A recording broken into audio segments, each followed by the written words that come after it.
Video number 27 plus Information and Reality. Hello everyone. Today's video, rather than technical, will be philosophically and ethically engaged. In our current society, three sectors have become the main criteria for the development of a country, or more generally of a human group, apart from the global notion of economy.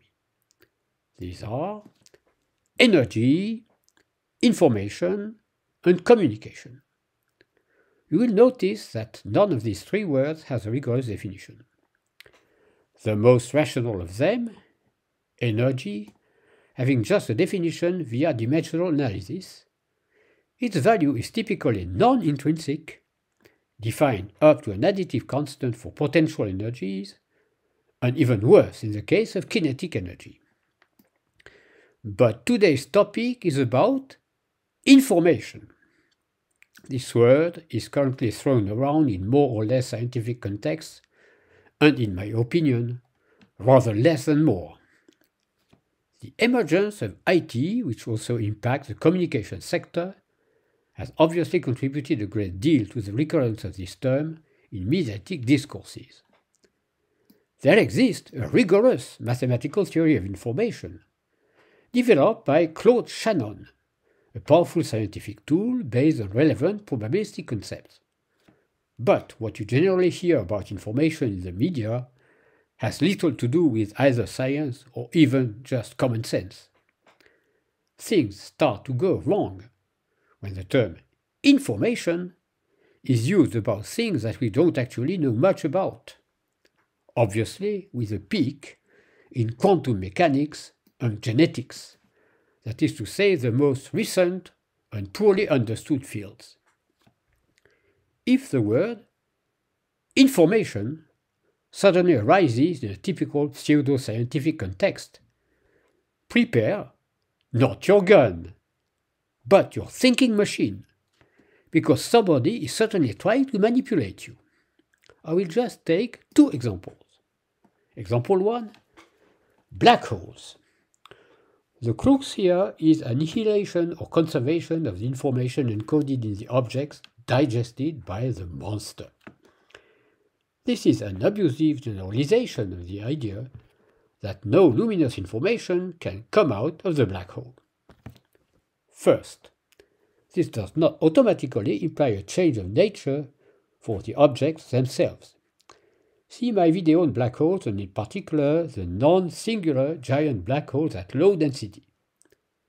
But above all, talking about information to characterize the state of a material object is absolutely pointless considering the current state of our knowledge on matter. Perhaps it will never make any sense when it comes to the set of properties of a macroscopic object.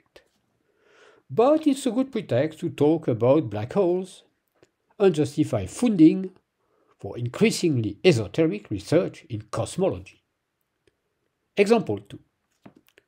Radical transhumanism. I personally have nothing against realistic transhumanism, which consists in saying that humans equipped with clothes, glasses, or crutches are in progress compared to our prehistorical ancestors, and that we should continue this way. But radical transhumanism is based on the rather incongruous idea of copying the alleged information contained in our brain to make us immortal, of course only at the cognitive level. It took me some time to realize that this kind of talk is generally held by people who despise biology and believe that this science can be reduced to the informational property of DNA while neglecting chemistry and mechanics, two small, quite extraneous sciences which the great minds of today of course no longer need, all boiling down to the harmony of four fundamental forces. By adding the information, we recover the magic of the 5 elements. It's almost nirvana. in each period of the development of civilization, there has been keywords that summed up the belief in a future golden age based on the mastery of magic formulas.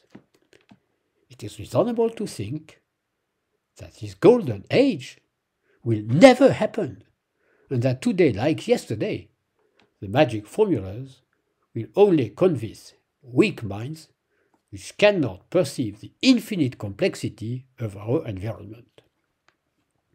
To conclude, I recall a short quote from Richard Feynman on the futility of human language in front of that complexity. I hope that the present society in which we suffer, day after day, a never-ending increase of superficiality, will not make this kind of sentence definitely impossible to understand for most of us. Nature has little to do with what you and I imagine. She will keep her way in spite of you and me. Illusions and beliefs lead nowhere.